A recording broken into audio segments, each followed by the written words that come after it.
Okay, in this lesson we also looked at condensing our logarithms, taking ones that are expanded, bringing all of those different pieces back together, which gives us additional practice with our three properties. And so you see them reprinted here. When two matching logarithms are being added, that means originally their guts here, the x and the y, would have been multiplied. If you see two matching logarithms being divided, their guts here, that means their guts would have originally been divided. And if you see a coefficient in front of the logarithm, that means that coefficient could be brought up as an exponent attached to the guts of your log. Okay?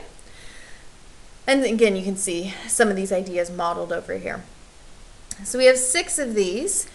My plan is to do 1, 4, 2, 5, 3, 6.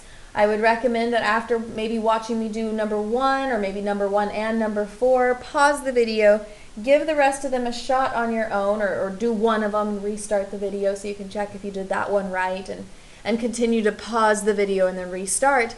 But that way you're getting a gauge. Are you actually understanding what's happening here with condensing our logarithms, or is there something that maybe you need to come in and get some extra practice on, right? But you aren't going to be able to get that gauge if you just watch me do all of them. So here we go. Number 1. Number 1, we have log base 4 of 8 plus log base 4 of 2. I notice that I have two matching logarithms that are being added. That means originally their guts here, the 8 and the 2, would have been multiplied.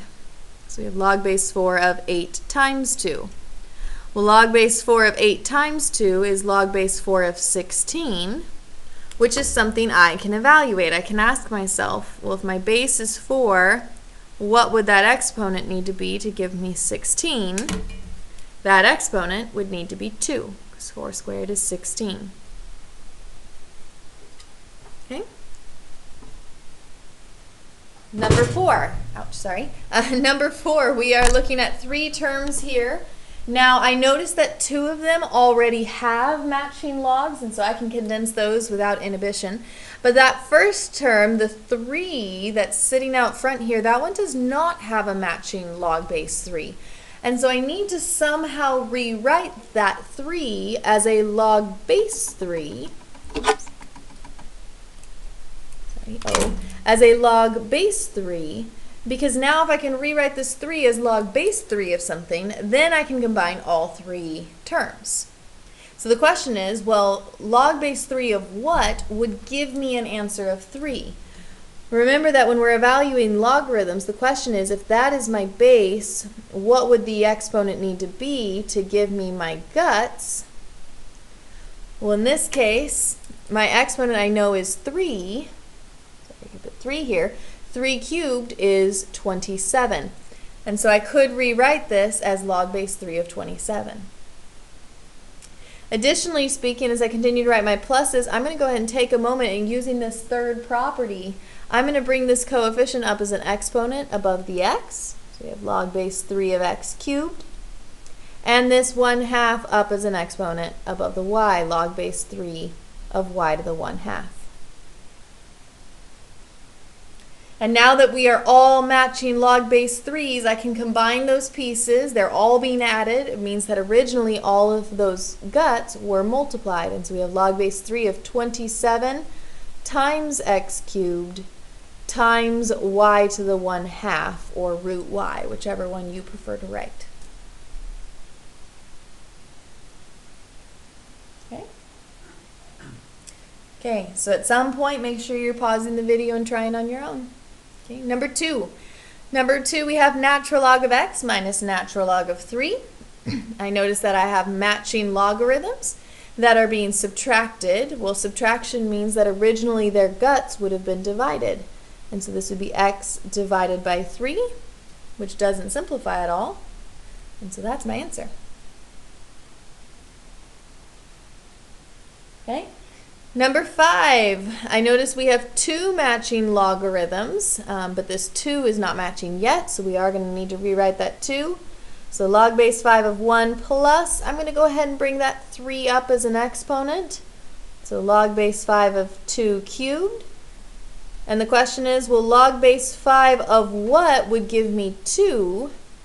And that would be 25, because then 5 squared would be 25. Now that we have matching logs, we can combine them.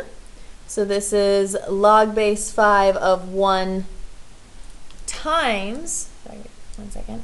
I notice I have a subtraction back here, so I'm going to need a division sign. So 1, and then this is plus, so it's times my 2 cubed. And then minus means division, and then my 25, which does simplify one step further. Log base 5 of, and then 1 times 2 cubed is the same thing as 1 times 8, which is 8 over 25.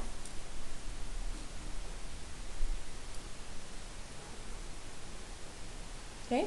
Number 3, we have 2 times log base 10 of 4 plus log base 10 of y.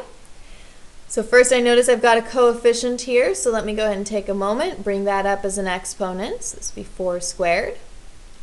And now I have matching log base 10s, and so I know I can combine them.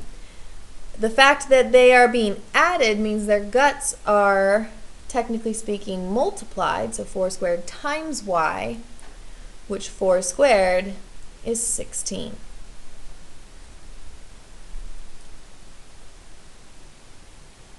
Okay, and then last one, we have 4 times log base 2 of 1 plus 3 times log base 2 of 2 plus 2 times log base 2 of 4.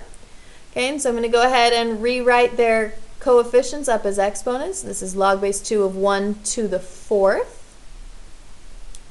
And then we have log base 2 of 2 cubed plus log base 2 of 4 squared. And now that they are matching log base 2s, I can combine them. All of these terms are being added, so it means their guts are all multiplied. 1 to the 4th times 2 cubed times 4 squared, which does simplify. Log base 2 of 1 to the 4th is 1 times 8 times 16, which is 128. And then this does simplify a little bit further, because I can ask 2 to what exponent would give me 128? And the answer is that 2 to the 7th would be 128. And that's condensing logs.